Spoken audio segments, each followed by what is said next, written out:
Are you looking for someone like a developer to help you create your product? This decision can make or break your startup's chances at success and shouldn't be taken lightly. Let's talk about what you need to make the right decision.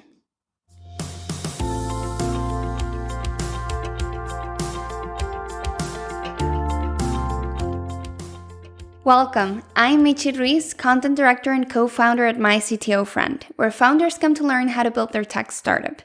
Before we get started today, I want to make sure you know that the Startup Snack is available both on YouTube and in podcast form. So if you happen to know someone who might enjoy your episodes and want to tell them about us, now you know there's options. Anyway, on to today's topic.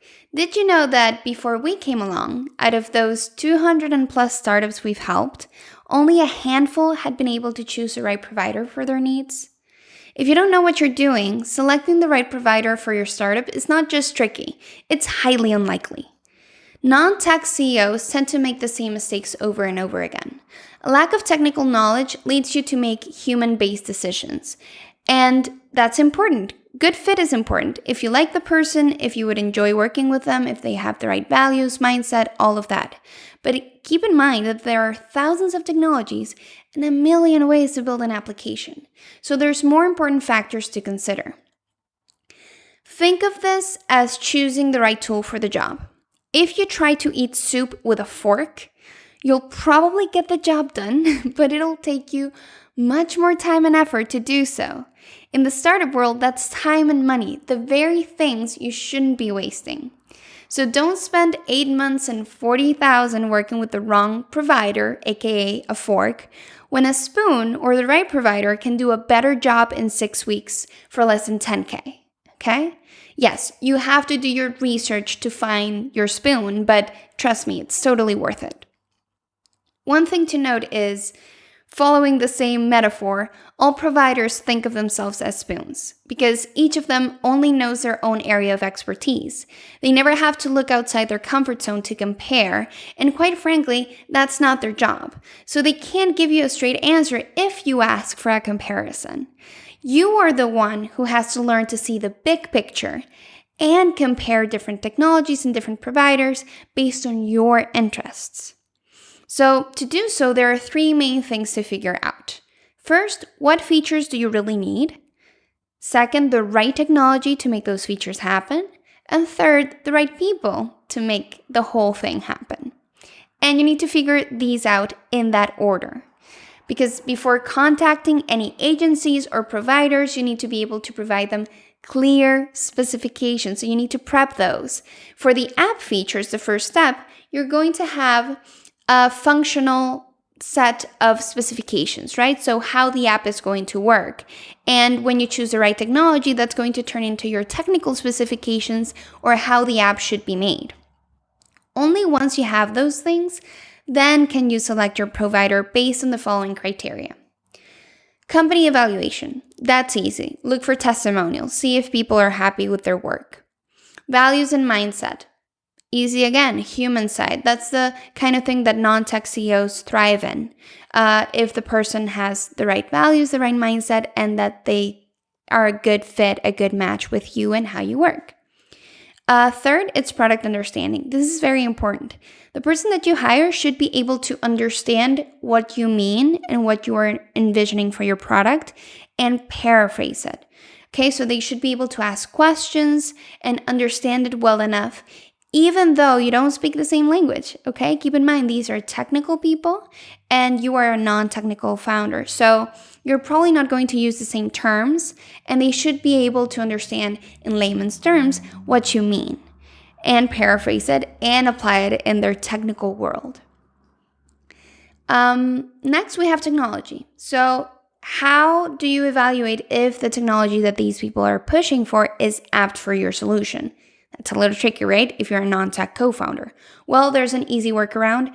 Ask them to justify their choice of technology. Why are they pushing for this technology?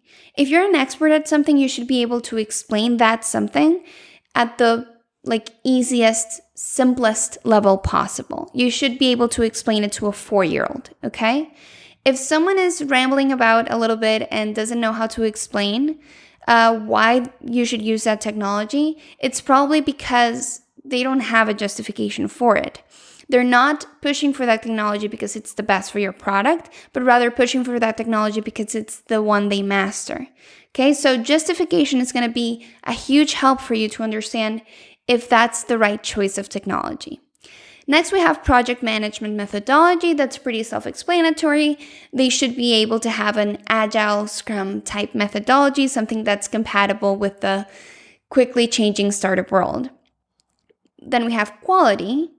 Also kind of simple, similar to company evaluation, but instead of testimonials, you're looking at previous work and you're looking at the quality of the work and you're seeing if that fits to what you're envisioning for your first version of your product, or if you're a little bit later on in the development stage, if it fits with your MVP or your second version, whatever you're looking to develop. If you're early in the stage, we're looking at pricing and quality at the same time. Pricing is the next thing you should be looking at, and you should always keep it low. But if you're in the early stage, you really need to have a clear definition of that relationship that you're looking for. You're not going to have a crisp, clean, super high quality first version of your product if you want to keep your costs low, and you should. Okay, first version should always be cost effective, and you shouldn't invest too much because you're still building up that market understanding, and your product should be constantly developing. Okay. Now, last but not least, we have long-term relationship and risk management. This has to do with your future independence from this provider. So if you want to eventually have your own in-house developers, and you need to have that migration between an external provider and an internal provider, then you need to be able to have migration possibilities. Is this provider willing to help you teach the new developer, take over the production, take over the development process? Is the source code going to be yours? Are you going to own your source code? This is very important. All of these things pose a huge risk when you're trying to grow and have future versions of your product and grow as a company, okay? So make sure you have a good possibility for a long-term relationship and migration possibilities.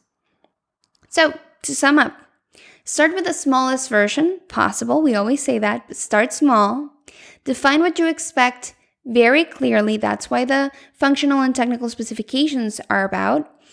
And then choose the technology first and the provider second. Yes, people are important, but I don't want you to choose someone just because you like them. Make sure that the hard skills that you need, the right technology, the right languaging, the language programming, the right skills are there before you get into the human side of things, okay? Technology first, provider second. All right, that's all for today. If you enjoyed learning with us and want to see more, consider subscribing. Help us spread the word by hitting the like button and by sharing with your entrepreneur friends. If you have any questions or want to suggest a topic, feel free to comment down below. And you can also check out our website to learn more about our coaching program and how you can join.